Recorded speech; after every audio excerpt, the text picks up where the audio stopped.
Ya, ini ada pertanyaan masuk dari seorang ikhwan di Jakarta Selatan. Ustadz, bagaimana sikap yang harus kita lakuin sebagai anak dalam menghadapi ayah yang sejak kita kecil sampai sekarang belum pernah menafkahi anak dan gak pernah ngasih pendidikan maupun ilmu agama? Mohon bimbingannya, Ustadz. Teman-teman yang dirahmati Allah, berbuat baik kepada manusia itu ada dua bentuk. Ada berbuat baik karena kita menghargai dia. Nabi SAW bersabda, man la yashkurun nas la yashkurullah. Siapa yang gak berterima kasih kepada manusia, berarti dia gak berterima kasih kepada Allah. Siapa yang gak bersyukur kepada manusia, berarti dia gak bersyukur kepada Allah. Itu adalah berbuat baik dengan modal yang pertama. Jadi kita berbuat baik karena kita membalas kebaikan seseorang kepada kita. Seorang anak berbakti kepada orang tua karena dia ngerasa orang tuanya udah banyak berkorban untuk dia.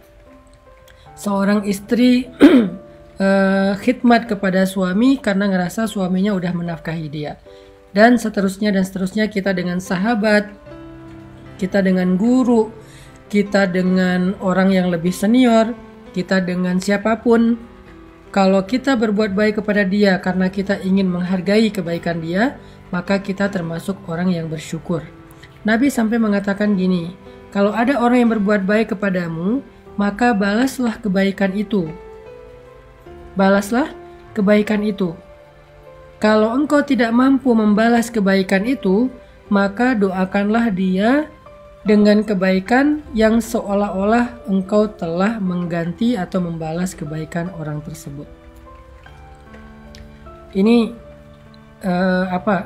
nasihat Nabi ya. Kalau kita pengen membalas kebaikan orang kepada kita, maka kalau ada orang yang berbuat baik kepada kita, maka balaslah kebaikan itu. Kalau kita nggak mampu, misalnya kita nggak ketemu sama orangnya, misalnya kita nggak sanggup melakukan hal yang sama, maka doakanlah dia seolah-olah engkau telah membalas kebaikan dia. Ini juga bisa menjadi jawaban. Ustadz, backsoundnya mana? Ntar ke distract. Saya nggak bawa mic, jadi micnya kemarin dipinjam sama temen terus belum dibalikin. Jadi kalau sekarang tuh saya pakai mic yang ada di dalam MacBook saya, sehingga kalau pakai backsound dia nanti bakal feedback. Jadi malam ini nggak bisa pakai backsound karena micnya lupa ketinggalan di temen, jadi belum dibawain. Sorry ya, nggak ada backsound, tapi biar ada suasana baru. Sampai di mana tadi? Backsoundnya rintik hujan, Masya Allah. Kedengaran ya rintik hujan.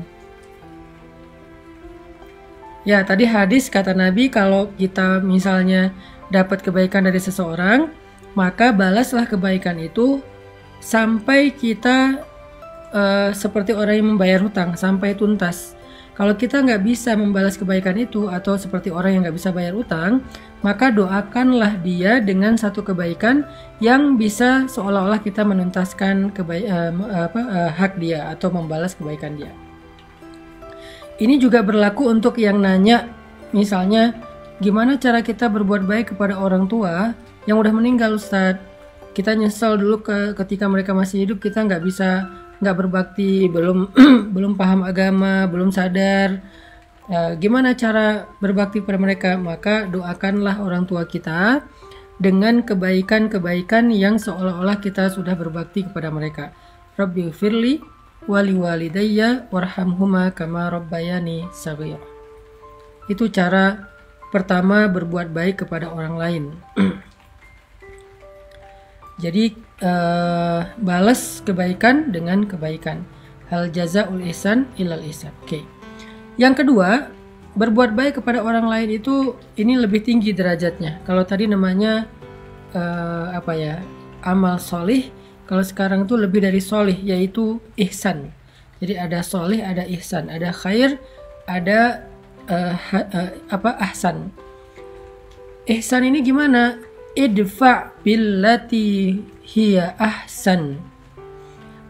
Balaslah keburukan orang lain dengan kebaikan, atau balaslah sesuatu itu dengan yang lebih baik.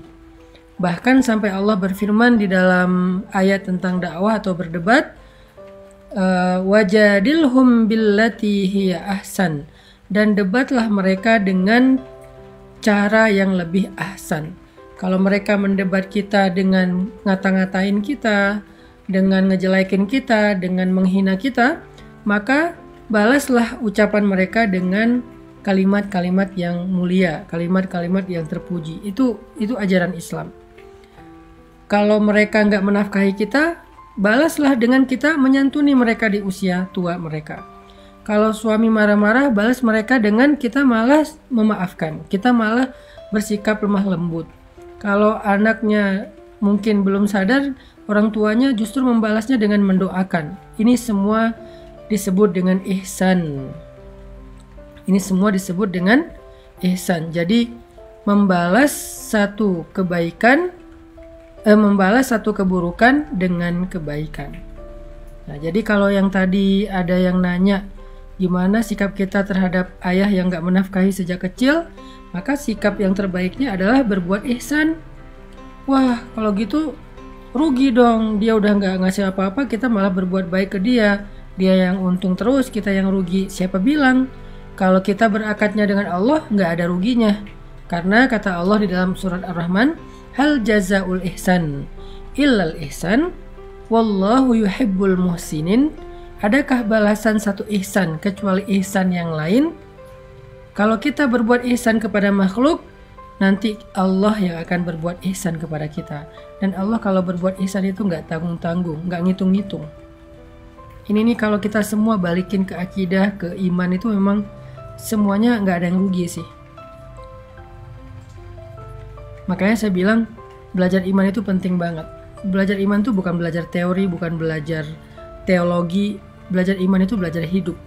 Karena semua yang dilakukan oleh mukmin itu dasarnya adalah imanan wahtisaban, bukan ria'an nas atau sum'ah, bukan pengen pamer kepada manusia atau pengen memperdengarkan kepada manusia, bukan, tapi imanan wahtisaban, karena iman dan karena berharap yang terbaik di sisi Allah. Jadi kalau kita yakin kepada Allah dan berharap yang terbaik dari sisi Allah, maka nggak rugi berbuat ihsan. Orang berbuat buruk kepada kita, kita berbuat baik kepada dia, Allah yang akan lebih berbuat baik kepada kita. Jadi nggak ada yang rugi. Nggak mungkin kalau kita melakukannya karena Allah. Jadi yang tadi, coba balas kekurangan ayahnya dengan kebaikan dan bakti dari anak. Nanti Allah yang akan mengganti semua ihsan kita dengan ihsan yang lebih besar di sisi Allah. Pakai aja deh prinsip ayat yang di Ar-Rahman itu, hal jazaul ihsan illal ihsan. Adakah balasan dari satu ihsan kecuali ihsan dari Allah? Dan Allah juga bilang di surat Ali Imran, wallahu yuhibbul muhsinin. Allah cinta kepada orang yang berbuat ihsan. Ada lagi yang lebih mulia daripada dapat cinta Allah? Bukankah kita sering bilang Nabi itu beruntung banget jadi kekasih Allah? Apakah kita nggak punya kesempatan menjadi kekasih Allah? Banget. Kita punya kesempatan banget untuk menjadi kekasih Allah. Gimana cara menjadi kekasih Allah? Mudah caranya. Kalau pengen menjadi kekasih Allah, maka carilah ayat-ayat apa yang Allah cintai dari hambanya. Sabar, ihsan, ikhlas, dan seterusnya. Wallahu yuhibbul muhsinin. Allah cinta kepada orang yang berbuat ihsan.